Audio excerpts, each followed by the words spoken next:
Salut les amis, j'espère que vous allez bien. On se retrouve aujourd'hui pour l'analyse d'un nouveau projet sur la première brique.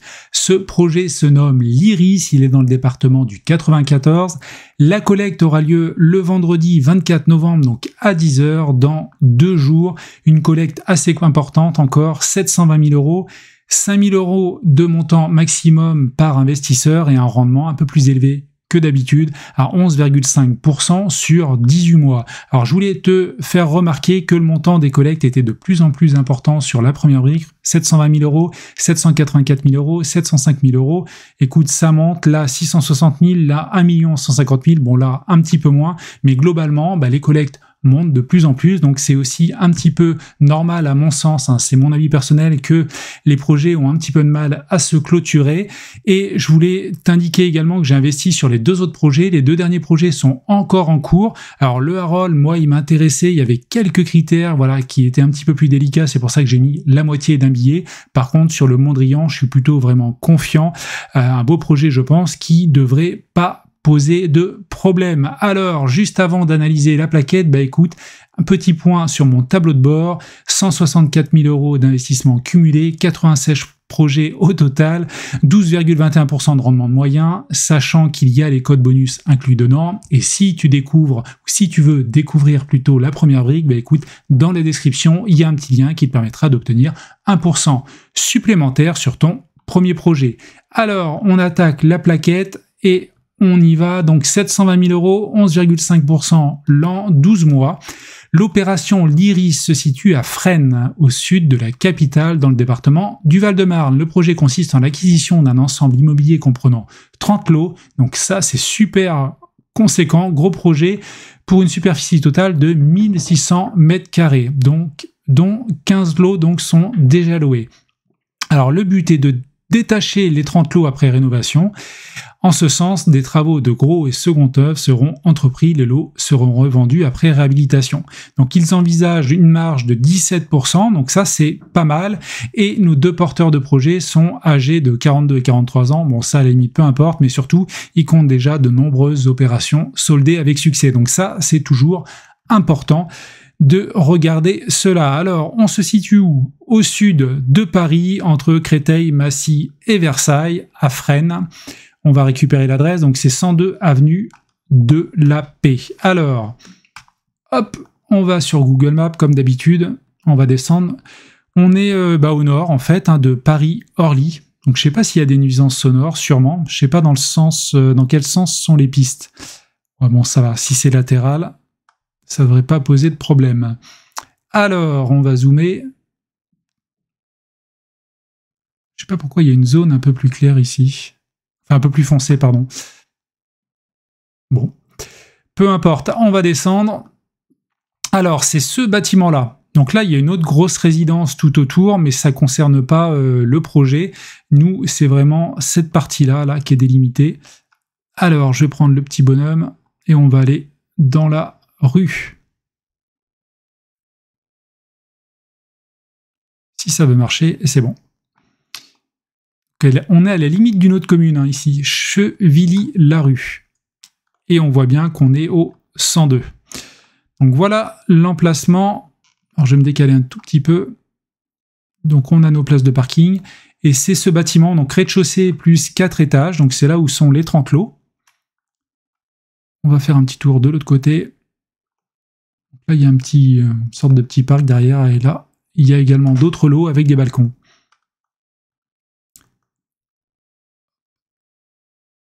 Alors, on va avancer un petit peu sur la plaquette. Hausse de la population dans la zone, plus 7%. Alors attention, comme toujours, donc ça c'est important, cette courbe. Ça veut dire que la démographie est croissante, ça veut dire qu'il y a de la demande, donc ça c'est une bonne chose. Néanmoins, on s'arrête en 2019. Est-ce que ça n'a pas changé avec le Covid? Est-ce que les personnes ne veulent pas aller plus loin de Paris? Peut-être. Donc on est quand même sur une grosse ville de quasiment 30 000 habitants. Il n'y a pas beaucoup de bruit. Enfin bon, 45 décibels, c'est toujours important, mais c'est pas non plus monstrueux. On a vu pire sur certains projets. Je descends, donc notre projet, voilà, l'entrée était ici, c'est là où je me suis mis sur Google Maps, on a des parkings ici, et on a notre bâtiment. On a des coupes également des bâtiments, on va pas trop analyser cela. On voit notre bâtiment, sûrement nos 2 porteurs de projet. et l'intérieur, donc ils vont tout rafraîchir. Alors, le bilan prévisionnel, je vais essayer de zoomer un petit peu parce qu'il y a beaucoup de choses sur le bilan prévisionnel. Alors, le foncier a été acheté pour 3 100 000 €. Le foncier dans la globalité, c'est 65%, donc c'est conséquent. Il y a une enveloppe travaux également très conséquente, 1 360 000, ça représente 27%. Alors, c'est pas tant la proportion en pourcentage, mais c'est quand même une belle enveloppe. 1 360 000 de travaux, il y a quand même du risque derrière, à mon sens. Alors, après, sachant qu'on a pris, petite parenthèse, ils ont pris que 5% de marge. Moi, personnellement, j'aurais bien aimé avoir un petit 10% vu l'enveloppe, parce que, voilà, là, clairement, l'entreprise qui a décroché le devis, enfin c'est plus qu'un devis là-dessus, elle a du boulot pour quelques temps. Donc je voulais faire une autre petite parenthèse. Ouais, j'ai vu qu'il y avait une grosse enveloppe, grosse œuvre. Alors je sais pas ce que ça concerne, ça m'inquiète un petit peu, parce que généralement c'est que du second œuvre, classiquement sur des rénovations. Qu'est-ce qu'ils vont faire en grosse œuvre, parce que tout ce qui est après plâtrerie, on a déjà ça à part. Est-ce qu'ils vont, je sais pas, est-ce qu'ils vont casser certains murs, alors porteurs probablement que non, mais peut-être rediviser peut-être les lots, je ne sais pas. Bon, à voir. Si vous avez l'information, n'hésitez pas. Donc on a nos frais toujours classiques, frais bancaires, frais de la première brique, et on a donc cet ensemble qui va être vendu pour 5 825 000. On a également donc certains lots, 15 lots qui sont loués, qui vont générer des loyers. Alors j'ai pas trop compris à la lecture de la plaquette si pendant les travaux, les appartements vont encore être loués. Est-ce qu'ils vont rénover que 15 appartements sur les 30? Bon, j'y crois pas. J'ai regardé l'enveloppe travaux, c'est à peu près 40 000 € par lot. Voilà, le coût travaux c'est 851 € par mètre carré, donc c'est classique, c'est une rénovation globale. Là ils ont dû optimiser quand même les prix vu le nombre de lots. Voilà, mais je me suis posé la question, comment ils vont faire pour rénover les appartements s'ils sont loués? Bon, j'ai vu ici qu'il y avait des frais d'éviction, donc ils vont sûrement retirer les personnes pour faire les travaux, mais si ils retirent les personnes, il n'y a plus de revenus locatifs. Donc je ne sais pas, ça serait une question à poser à la première brique, je pense que je vais leur envoyer un petit mail. Donc notre prix de sortie est de 3 641 € le mètre carré, on a une marge sur chiffre d'affaires de 17%, et donc la marge avant impôt, bien sûr il y aura derrière de la TVA potentiellement, et puis de l'impôt sur la plus-value, 1 036 000 €, c'est 17%, donc ça c'est pas mal quand il y a des travaux, d'avoir quand même une marge à 17%, c'est quand même cool. Alors on va descendre, donc on a bien un rez-de-chaussée 4 étages, ça je l'ai dit, les travaux, donc une enveloppe d'1 360 000, c'est énorme, clairement. 5% des travaux, ces travaux vont permettre de présenter des biens à la vente, rénovés et remis au goût du jour, donc ça c'est ok, pas d'urbanisme. Commercialisation, écoute, pas de commercialisation pour le moment, ce n'est pas démarré, et donc le chiffre d'affaires c'est de 6 154 000, donc là va y avoir du boulot, et ils ont décidé de passer par une agence spécialisée à Fresnes pour cela, parce qu'effectivement là il y a du boulot. Alors, vis-à-vis du prix du marché, petite parenthèse, je reviens là, hop, ce n'est pas une parenthèse, mais on va regarder sur Meilleurs Agents comme d'habitude. Notre prix moyen au mètre carré est 3 232 €, sachant qu'ici, je mets bien moi personnellement la rue, voilà, pour être le plus précis. On est en fourchette basse 2700 et en fourchette haute 4166. Je descends un petit peu, tu vois l'évolution des prix sur la zone. Ça a baissé quand même depuis 2 ans, moins 5, moins 4,4, moins 1,7%, donc attention, il y a une baisse. Bon, je pense pas que ça devrait continuer, je sais pas si pour les maisons c'est la même chose. Ah, c'est marrant, ça réaugmente pour les maisons depuis quelques temps. Je pense personnellement que la baisse des prix de l'immobilier en France, ça va peut-être continuer un petit peu, mais avec la stabilisation des taux, je pense pas que ça devrait encore baisser globalement. Sûrement dans certaines zones, ça va encore décrocher un petit peu, mais je suis pas certain, j'ai l'impression qu'on va plus vers une stabilisation, d'autant que côté banque, ça se dessert un petit peu, il y a des signaux qui sont positifs. Néanmoins, il faut être vigilant et attendre et voir ce qui va se passer. Donc on sort à 3 641 € le mètre carré, le prix moyen du marché est 3 581, donc clairement là c'est top parce que on ressort avec des biens totalement rénovés, remis à neuf au prix moyen du marché. Donc attention par contre, je sais pas s'il y avait la superficie, hop, ouais, je vais faire ce calcul là, je sors ma calculette pour voir la superficie de chaque lot. Donc on a 1600 m² divisé par 30 appartements. Donc on est sur des lots de 53 m². Donc ça c'est pas mal parce que j'allais dire que voilà, sortir à 3641 € le mètre carré, ça dépend si on est sur du studio ou du T3. Donc là on est plus globalement 51 sur du T2, peut-être T3, mais ce matin on est dans T2. Donc voilà, donc c'est bien et écoute, c'est pas mal quoi. Là-dessus on sort dans le bon prix à mon sens. Et puis il nous rappelle que 50% des lots sont loués, ce qui permet de cibler des investisseurs immobiliers à la recherche d'un rendement locatif immédiat. C'est pour ça que je l'ai surligné à la préparation de cette vidéo, parce que je ne sais pas comment ils vont rénover ces lots si derrière ils disent que c'est loué, et vu que c'est loué, ils vont pouvoir aller chercher derrière des investisseurs. Donc je ne sais pas comment ils vont gérer cela. Est-ce qu'ils vont faire des travaux avec les locataires ? Est-ce qu'ils vont faire un petit peu moins de travaux sur ces appartements qui sont déjà loués ? Je ne sais pas. À voir si tu as les éléments. Alors après, j'ai peut-être raté quelque chose dans la plaquette, mais c'est une question que je me pose. Voilà, le prix moyen constaté a augmenté de 15% entre 2017 et 2022. Alors effectivement, mais depuis 2022, ça baisse quand même un petit peu. Alors, on va continuer. Nos porteurs de projets, écoute, deux associés, Marc et Tony, ils ont créé donc leur société en 2021. Tony, donc lui, il est président d'une société spécialisée dans l'aménagement d'espaces tertiaires et bancaires. Il est investisseur locatif depuis plus de 20 ans, donc ça c'est vraiment top, hein. Et il exerce le métier de marchand de biens depuis 2016. Et concernant l'autre personne, donc c'est Marc, là j'ai rien surligné. Marc évolue dans le monde de l'immobilier, son père étant lui-même investisseur immobilier, donc il est associé à plusieurs entreprises. Et est-ce qu'il y a un petit peu marqué son expérience ? Je vois pas. Il a décidé de suivre les pas de ce dernier en se dirigeant également dans cette voie avant de se lancer dans l'activité de marchand de biens. Donc peut-être que c'est pas son premier projet, je ne sais pas. C'est possible. Alors ils ont créé cette société TMI, donc ils ont déjà fait des projets avec la première brique. Ça c'est intéressant, le Charles, le Mozart.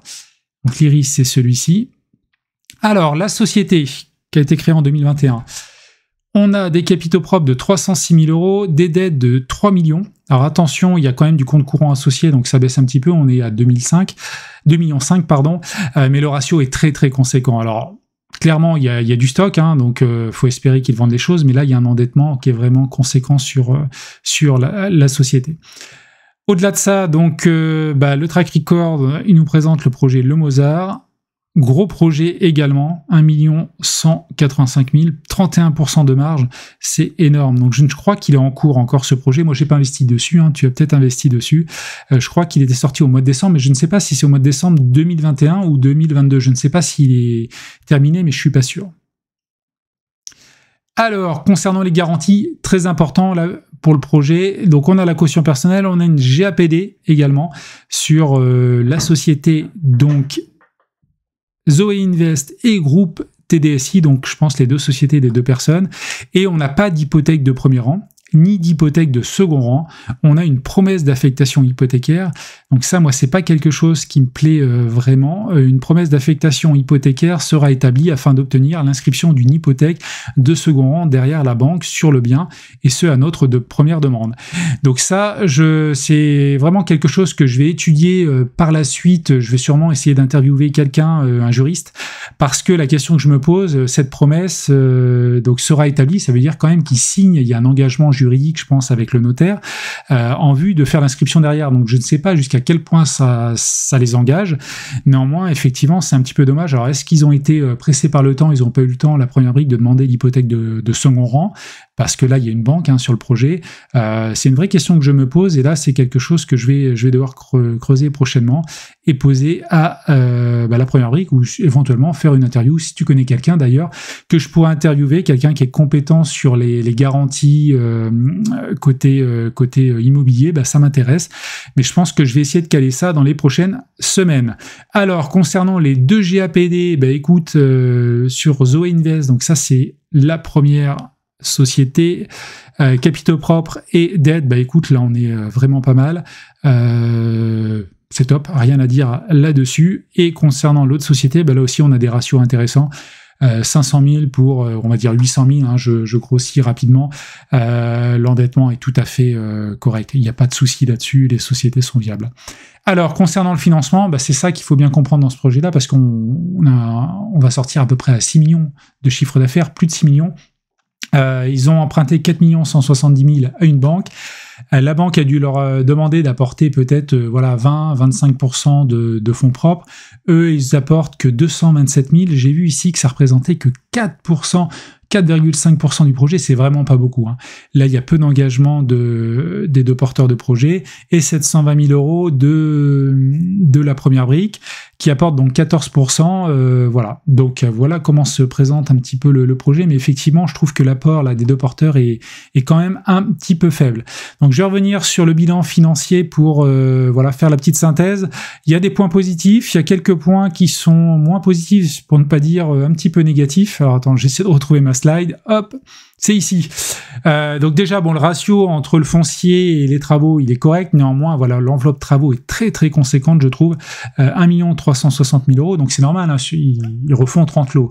C'est normal. Alors moi, personnellement, j'aurais peut-être pris un petit peu plus de marge sur les aléas, mais je pense que ça a dû bien être étudié. 851 euros le mètre carré. C'est OK pour une rénovation complète, sachant qu'ils ont eu un effet volume là-dessus, parce que généralement, quand on rénove complètement, on est plus aux alentours des 1 000 euros. Donc là, pas de souci là-dessus. Ils ont bien acheté en dessous du prix du marché, et le prix de sortie, écoute, on sort pas mal, il n'y a pas de souci. Après, les petits inconvénients, je trouve, il n'y a pas de pré-commercialisation, donc ça, c'est un petit peu dommage. Ça aurait été pas mal. Il y a donc cet aspect de location, j'ai pas bien compris comment ils vont rénover les appartements loués, sachant qu'ils veulent se servir de cette location derrière pour trouver des investisseurs pour leur proposer un appartement clé en main. Donc ça, je ne sais pas trop. Et puis, l'autre point qui me gêne, donc la marge, quand même, elle est conséquente, avec des travaux, 17%, c'est vraiment pas mal. Par contre, le petit X, c'est quand même les garanties. On n'a pas de fiducie, on n'a pas d'hypothèque de premier rang. On n'a pas d'hypothèque inscrite, même de second rang, donc ça c'est un petit peu dommage, on a une promesse. Donc je ne sais pas trop la valeur juridique, est-ce qu'ils ont été pressés par les délais ou ce genre de choses, mais c'est quand même un petit point faible, je trouve. Alors vis-à-vis de mon avis, c'est que mon avis, je ne sais pas ton avis, voilà. N'hésite pas à me le dire en commentaire, et je te laisse faire ton propre avis, relire cette plaquette de A à Z, c'est important, et si tu as des doutes, écoute, n'hésite pas à poser des questions, que ce soit à moi ou à la communauté sur mon groupe Telegram, ou Facebook, tu as les liens en description, ou éventuellement à la première brique, parce que s'il y a un doute, écoute, il faut le lever, il faut poser des questions tout simplement, et essayer de creuser et de comprendre les projets avant d'investir. Donc voilà ce que je pouvais dire sur ce projet. Écoute, je te dis à la prochaine. Ciao!